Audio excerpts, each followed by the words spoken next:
I'm going to put turbos that should handle more power. Right.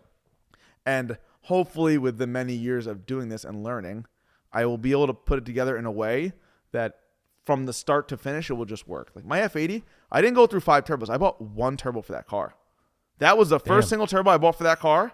And my goal was like 1,050 wheel when everyone else was making 800. I bought a turbo to make 1,200. That same turbo made 1,200.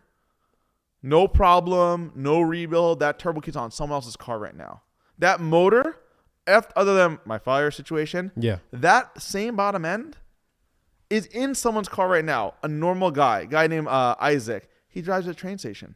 6 shift, makes 770 wheel horsepower.